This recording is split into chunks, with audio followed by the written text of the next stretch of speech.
Si vous avez écouté l'histoire du pivert, vous vous souvenez. Au début du monde, les eaux et la terre se sont séparées. La terre est restée sèche, toute sèche. Heureusement, les oiseaux ont ramené les eaux de la terre, sans le pivert qui n'a pas voulu les aider. Et quand les oiseaux ont décrété qu'il y avait assez d'eau sur la terre, pour arroser le retour des eaux, ils ont dressé les tréteaux d'une grande fête. Ils ont même préparé un grand foyer pour allumer un grand feu et danser et manger autour du feu. Seulement voilà, quand ils ont voulu allumer le grand feu, ils se sont rendus compte que les eaux de la terre avaient emmené avec elles tous les feux de la terre. Il n'y avait plus la moindre étincelle, la moindre flamèche pour éclairer la nuit. Aussi les oiseaux ont décidé de partir aux quatre coins du monde à la recherche du feu. Et tous les oiseaux sont partis chercher le feu. Tous, sauf un. Il y en a un qui, au lieu de partir courir le monde, s'est installé sur une grosse branche et a planté ses yeux là où terre et ciel se rejoignent. Le jour déclinait. Et quand on l'a vu comme ça, cet oiseau-là, on s'est dit que, venant de lui, c'était signe de grande réflexion et on ne l'a pas dérangé. C'est vrai, c'était pas dans ses habitudes à l'alouette de rester comme ça, immobile et silencieux. Et l'alouette, les yeux plantés là où ciel et terre se rejoignent, a réfléchi, a réfléchi, a réfléchi les yeux plantés dans la nuit. Elle a réfléchi, réfléchi pendant toute la nuit, les yeux plantés là-bas où ciel et terre se rejoignent. Elle a tellement réfléchi la nuit dans ses yeux, l'alouette, qu'au bout d'un moment, la nuit, elle en a eu assez de se perdre dans les yeux de l'alouette, alors elle s'est défaite la nuit. Et à cet instant précis, l'alouette a vu grandir là-bas où ciel et terre se rejoignent une lueur rose, puis orangée, puis jaune, et puis tout à coup l'alouette, elle a vu monter dans la lueur une boule de feu. Oh! Quand elle a vu ça, l'alouette, toute contente, elle s'est jetée dans l'air et elle s'est mise à chanter « J'ai trouvé, j'ai trouvé, j'ai trouvé, j'ai trouvé, j'ai trouvé !» Elle s'est congratulée, félicité l'alouette, mais le temps qu'elle se félicite, qu'elle se congratule, et puis le temps qu'elle aille prévenir tous les oiseaux qui étaient éparpillés aux quatre coins du monde pour dire qu'elle avait trouvé le feu, la boule de feu avait continué son chemin dans le ciel, et elle était arrivée tout en haut du ciel. Tous les oiseaux ont écouté le discours de l'alouette, même le hibou. Et à la fin du discours de l'alouette, le hibou a même daigné ouvrir un œil puis deux, et il a même ouvert son bec et a dit « Ouh, l'alouette se paye notre tête. Ce feu-là n'est pas pour ouh, ce feu-là est bien trop ouh. » L'alouette vexée, elle a répondu aussi sec « C'est moi qui l'ai trouvé, c'est moi qui vais y aller !» Elle a ouvert ses petites ailes de papillon, l'alouette. Elle a tendu sa tête vers le ciel. On pouvait voir sa gorge blanche avec sa demi-lune noire dessinée dessus, et puis elle s'est jetée dans l'air et elle est montée. Mais voilà, elle a fait comme d'habitude, l'alouette. En volant, elle s'est mise à chanter son chant d'amour. Mais quand on vole et qu'on chante en même temps, on ne vole jamais bien haut. Et très vite, l'alouette, elle est redescendue sur la terre. Et elle était montée si peu haut dans le ciel que les oiseaux qui étaient réunis autour d'elle lui ont tiré les plumes qu'elle avait sur la tête. Et depuis ce jour, l'alouette garde les plumes dressées sur la tête. Bon, l'alouette n'avait pas pu ramener le feu d'en haut, peut-être, mais en tout cas, c'était le seul endroit où il y en avait. Alors, les oiseaux se sont interrogés qui pouvait être capable de monter assez haut pour aller chercher le feu.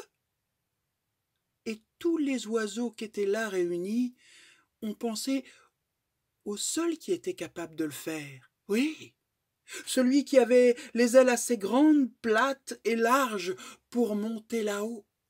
Tous ont pensé en même temps à l'aigle royal. Alors on est parti à sa recherche. Et on l'a trouvé, l'aigle royal. Il était installé sur une vieille souche de bois. ses ailes repliées, la tête baissée, les yeux fermés. Et l'aigle royal a attendu que tous les oiseaux, les uns après les autres, viennent le supplier d'aller chercher le feu là-haut, et seulement alors, sans même daigner ouvrir les yeux, il a juste redressé un peu sa tête. Elle a ouvert ses deux grandes ailes plates et larges. Il a battu une fois des ailes et il s'est arraché de la terre. Il a battu 2 fois des ailes, il a épousé l'air. Il a battu 3 fois des ailes, il a dépassé la cime des arbres et il s'est mis à dessiner de grands cercles dans le ciel. Et à chaque cercle, il montait plus haut, l'aigle, toujours plus haut. Il a tant et tant dessiné de cercles dans le ciel, l'aigle, que bientôt les oiseaux qui étaient là en bas, ils ont pu voir qu'un tout petit grain de poussière perdu au fond du ciel. Tant et tant dessiné de cercles dans le ciel, l'aigle, que bientôt les oiseaux en bas, ils se sont demandé si l'aigle finirait un jour par redescendre. Et puis tout à coup, il y en a un qui a fait « Ouais, là !» Et les oiseaux, ils ont vu tout à coup le grain de poussière grossir, descendre en tournoyant, et l'aigle est revenu se poser sur sa vieille souche de bois. Quand l'aigle a eu fermé ses ailes, tous ont pu voir qu'il était monté si haut dans le ciel qu'il avait le dos tout humide d'avoir frôlé les nuages. Si haut, mais pas assez pour ramener le feu. Pourtant, tous les oiseaux qui étaient là ont vu. Parce que quand l'aigle un peu piteux a redressé la tête et qu'il a ouvert les yeux, tous les oiseaux ont vu qu'il était monté si près de la boule de feu qu'elle lui avait semé un rayon de lumière dans chaque œil, si près, mais pas assez pour ramener le feu. Alors les oiseaux se sont dit que plus jamais il n'y aurait de feu sur la terre pour s'éclairer, pour se réchauffer pendant les longues et froides nuits d'hiver. Et alors qu'on s'apprêtait à faire la fête, eh bien maintenant, c'était la déconfiture générale. Tout le monde était au plus triste. Quand tout à coup, parmi les oiseaux, il y en a un qui est sorti du rang. Une espèce de petite boule de plumes ébouriffée que personne même ne connaissait. Et il est sorti du rang, il s'est planté au pied de la souche de l'aigle, il a dressé sa petite tête de petit oiseau, il a planté ses yeux de petit oiseau dans les yeux dorés de l'aigle et il a fait « Psst, l'aigle, tout seul, t'as pas pu ramener le feu? Alors, y a qu'à y aller à 2. Tu es prêt à remonter ?» L'aigle, il a été tellement surpris qu'il a juste su hocher la tête. Alors, le petit oiseau a disparu sous un tas de petits bouts de bois secs. On a vu le petit tas de brindilles qui bougeait dans tous les sens, et puis le petit oiseau, il est ressorti avec, coincé au fond du bec, un petit bout de bois bien sec. Il a fait le tour de la souche, il a escaladé la souche, escaladé le dos de l'aigle, il est venu s'installer sous les plumes de sa nuque, et puis une fois bien installé, le petit oiseau, il a dit à l'aigle « Vas-y, l'aigle, monte le plus haut que tu peux !» Stupéfaction générale. L'aigle, tout royal qu'il était, il a obéi au petit oiseau qui était perché sur son dos.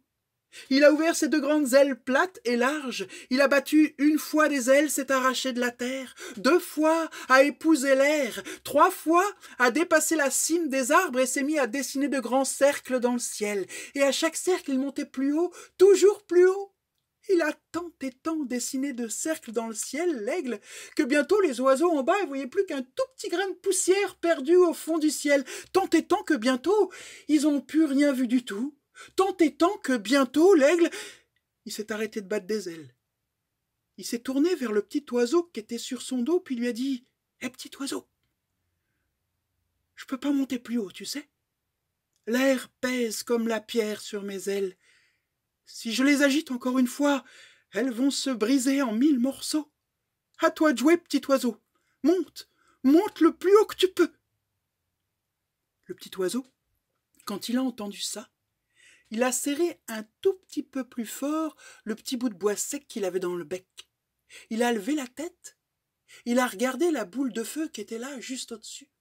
Il a pris son élan Il s'est jeté dans l'air et puis il a battu des ailes à toute vitesse. Et il est monté, monté vers la boule de feu. Il est monté, monté vers la boule de feu. Il avait chaud, chaud, mais il est monté, monté vers la boule de feu. Il est monté, monté, si près que... Pshhh, la petite brindille qu'il avait dans le bec, elle a pris feu.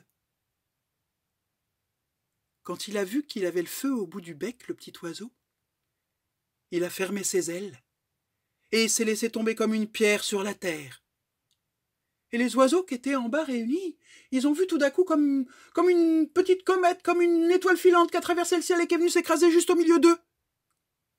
Tout de suite, il y a des oiseaux qui ont récupéré le feu qui était tombé du ciel.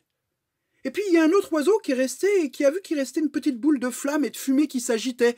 Et il a eu comme un pressentiment. Il s'est précipité poitrine en avant pour éteindre le feu qui restait là. Et il a bien fait.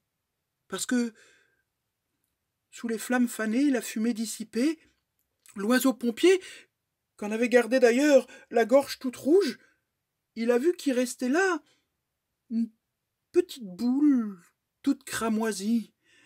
Oh, il a mis du temps à reconnaître le petit oiseau qui était monté sur le dos de l'aigle. Il a fini par le reconnaître à l'allure de son petit bec, et puis surtout, même si ses plumes étaient toutes brûlées, il lui en restait quelques-unes sur la tête. Et ces plumes-là, elles étaient montées si près de la boule de feu qu'elles en avaient pris la couleur. Ça lui faisait comme une petite couronne couleur de feu sur la tête. Quand l'oiseau pompier, le rouge-gorge, a vu ça, lui qui est pourtant timide, il s'est pas démonté. Il est monté sur un petit arbuste, il a appelé tous les oiseaux, puis il a dit « Hé, regardez, regardez qui est là couché. C'est le petit oiseau qui a ramené le feu. Et je vous propose que, pour son courage et la petite couronne couleur de feu qu'il a sur la tête, nous en fassions notre petit roi. » Bah, les oiseaux, ils n'ont pas hésité longtemps. Ils ont tous été d'accord. Et le petit oiseau a été décrété petit roi, roi Telet des oiseaux. L'oiseau pompier, il a dit « Attendez, attendez, partez pas. Et regardez-le. Est-ce que vous avez déjà vu un roi tout nu ?» Bah, les oiseaux, ils en avaient jamais vu. Alors l'oiseau pompier, il a rien rajouté. Il est descendu de son petit buisson, il est venu juste à côté du petit roi qui était là couché tout nu. Et puis, à côté de lui, il a ouvert sa toute petite poitrine de plumes roussies, sa poitrine rouge, et il est allé chercher contre son cœur la plus petite plume qu'il avait, et il l'a offert au petit roi.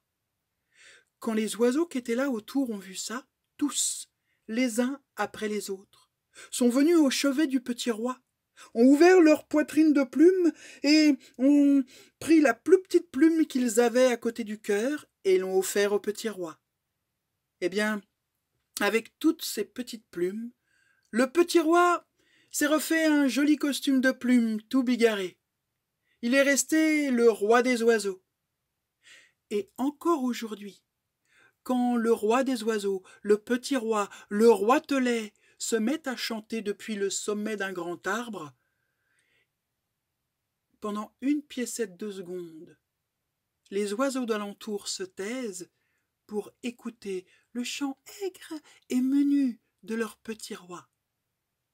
C'est comme ça, depuis ce temps-là. Et cric, et crac, et mon histoire retourne dans son sac.